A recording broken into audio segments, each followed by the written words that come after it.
Assalamualaikum warahmatullahi wabarakatuh. Ya, kembali pada channel Maftuhul Production. Hari ini akan menjelaskan materi tentang pendidikan agama Islam berhubungan dengan qada dan qadar Allah, atau bahasa umumnya disebut dengan takdir, ya.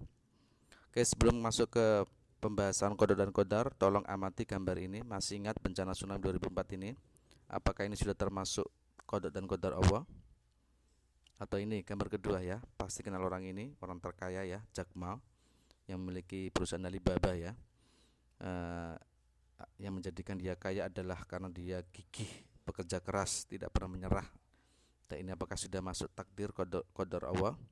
Oke, ya, sebelumnya kita akan masuk pada materi ini, yaitu perjalanan hidup kita, ya.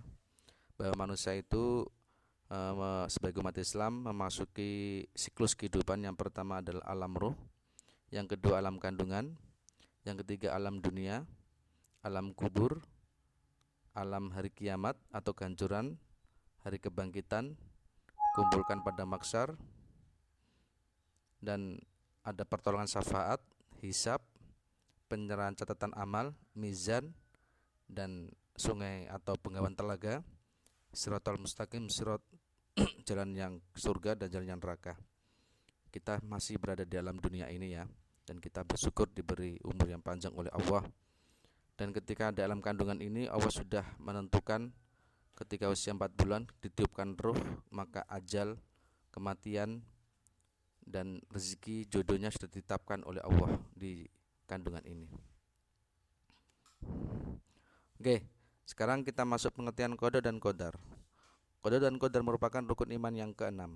Sebagaimana sabda Nabi ketika ditanya Jibril alaihissalam berkenaan dengan iman, Nabi menjawab, "Ang tu'mina billahi wa malaikati wa kutubihi wa rusuli wal yaumil akhir wa tu'mina bil qadri khairi wa syarrihi."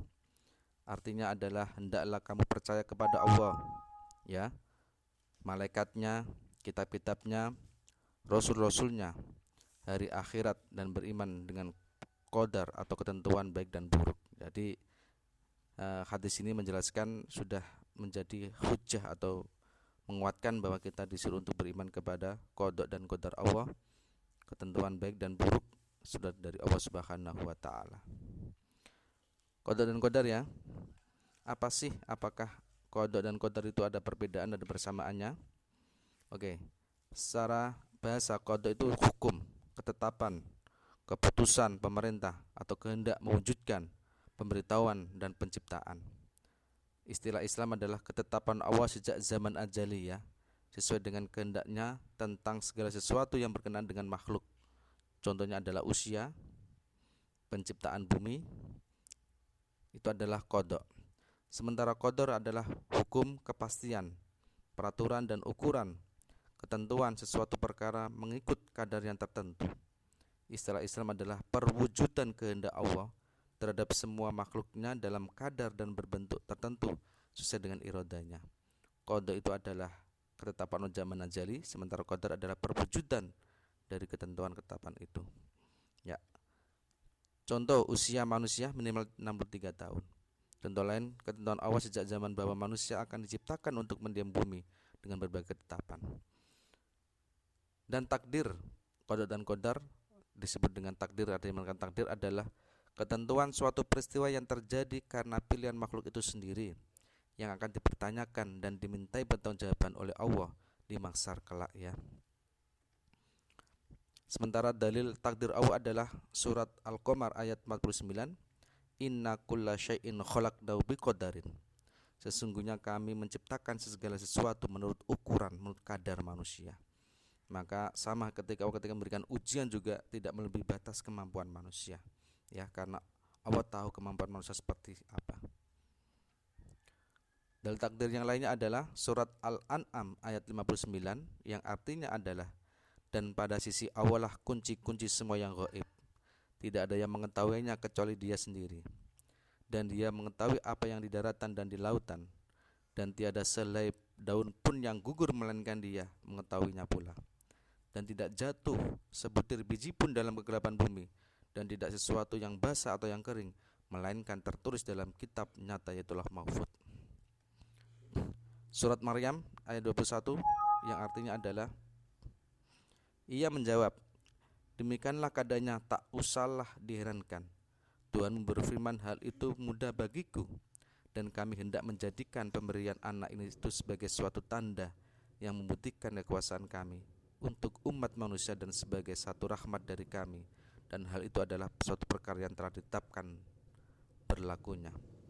Di samping Al-Quran juga ada hadis Nabi yang isinya adalah Allah Subhanahu wa Ta'ala telah menulis takdir makhluk sebelum Dia menciptakan langit-langit dan bumi dalam jarak 50.000 tahun aras berada di atas air. Nah, ini sudah menjadi penguat bahwa takdir qada Allah sudah ditetapkan, sudah jelas ya. Bagaimanakah hukum beriman kepada qada? Jelas, wajib kita harus mempercayai dan meyakini, karena qada termasuk rukun iman yang keenam. Bagaimana kalau kau tidak percaya, maka semua akan disalahkan kepada diri kita sendiri, akan menyalahkan diri kita sendiri ya. Maka pentingnya qada sebagai bentuk bahwa ini juga ujian dari Allah, ini datang dari Allah, juga datang dari kita sendiri. Berkata Sayyidina Ibnu Abbas radhiyallahu anhu mengatakan, al-qadru nidamun at-tauhid faman wahadahu wa kadaba bil qad faqad naqada taqdibu tauhiduh. Maksudnya adalah beriman kepada al-qadar itu termasuk dalam tauhid. Maka barang siapa yang mentauhidkan Allah tetapi mengingkari qadar, maka pengingkarannya itu membatalkan tauhidnya. Jadi termasuk mengesahkan Allah ya. Maka barang siapa kok dia tidak yakin kepada qadar Allah, maka sahabatnya dengan dia mengingkari ketauhidan Allah, berarti masalahnya dia berlaku syirik kepada Allah Subhanahu wa Ta'ala. Oke, sekarang ada dua takdir ya, atau qada Allah. Pertama bisa bersifat ilahiyah dan kedua ikhtiyariyah ya. Sering kita dengar ketika pelajaran SD, SMP atau MI, MTS, ada namanya takdir mubrom, ada namanya takdir muallak. Kalau takdir mubrom itu ketentuan Allah yang tidak dikaitkan dengan ikhtiar manusia, artinya sudah pasti bahwa ini harga mati, nggak bisa ditawar lagi. Contohnya kematian, jenis kelamin, jodoh, dan kiamat ya, itu adalah bagian daripada takdir mubrom. Sementara takdir muallak itu berhubungan dengan ikhtiar manusia, usaha manusia. Seperti halnya kepintaran bisa diraih ketika orang itu rajin, jelas ya. Di samping karena orang rajin itu mengalahkan orang cerdas ya. Orang cerdas kalau nggak rajin maka kecerdasannya akan sia-sia. Kekayaan, kerusakan alam, kecelakaan dan sebagainya. Jadi sementara takdir menurut waktunya, yang pertama takdir am, yaitu disebut dengan takdir umum. Sebelum penciptaan alam itulah yang dijelaskan terdahulu yang tertulis dalam Lauh Al-Mahfudz. Takdir ini tidak berubah melainkan Lauh Mahfudz dalam umur kitabnya. Jadi takdir yang umum ya. Takdir rezeki, ajal dan amal manusia sebelum diciptakannya makhluk. Takdir seperti yang di atas, namun setelah menjadi janin ditiupkan ruhnya. Takdir tahunan yang ditentukan pada malam Lailatul Qadar. Takdir harian seperti doa yang mustajabah. Sekarang kita akan belajar 3 aliran takdir, karena aliran ini sering dipakai oleh manusia untuk beramal ya, beribadah atau dalam hidup mereka menggunakan 3 pola ini. Yang pertama paham Jabariyah. Jadi paham Jabariyah itu intinya segala sesuatu sudah ditetapkan, manusia tidak punya kehendak. Paham ini disebut dengan paham fatalisme atau paham yang putus asa. Dia mengatakan apa yang terjadi saat ini semua kehendak Allah. Dia menjadi orang hebat, ini ya kehendak Allah. Itu bagus, sudah yakin. Tetapi ketika dia meyakini bahwa dia menjadi penjahat, menjadi orang gila, menjadi pemabuk, menjadi perampok, dia mengatakan ini sudah kehendak Allah. Maka ketika Umar bin Khattab menanyai ada orang yang berlaku jahat, dia mengatakan ini sudah kehendak Allah, maka orang itu akan orang pencuri ya. Maka orang ini pun mendapatkan sanksinya berat dari Umar bin Khattab. Di samping dikotok ya, dipotong, dan juga mendapatkan sanksi hukuman yang lainnya karena dia membawa nama Allah yang jelas dia tidak punya usaha. Kalau Qadariyah sebaliknya ya, dia mengatakan semua itu karena saya, diri sendiri mengatakan. Nah, ini berbahayanya adalah dia tidak mengetahui kekuatan Allah, tidak meyakini kekuatan Allah, karena semua berasal dari dirinya. Kamu pintar ya mergo kamu, itu sudah bagus jelas. Tapi kalau ini kepintaran karena saya ulah saya sendiri, bukan campur urusan tangan orang lain atau bukan bantuan orang lain, tapi saya sendiri, ini berbahaya. Nah, sementara Asy'ariyah ini mengimbangi atau dia tawazun, keseimbangan antara Jabar dan Qadariyah. Dia meyakini kekuatan Allah, tapi juga dia meyakini kekuatan diri sendiri ya. Ya, dia yakin bahwa ini adalah semua kehendak Allah, tapi dia juga harus punya ikhtiar, punya usaha. Oke, jadi itu adalah aliran yang perlu dipahami. Tentunya Qadha dan Qadar ini membawa hikmah pada kita semua, bagaimana kita harus meyakini bahwa semua takdir Allah, semua qada qadar adalah dari Allah Subhanahu wa taala, kebaikan dan keburukan.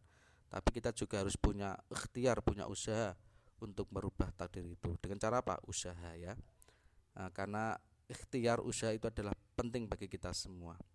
Maka ketika surat Al-Qur'an menjalankan ya, ketika setelah beribadah ya, maka kita segera untuk dari ibadah itu dan kita bekerja.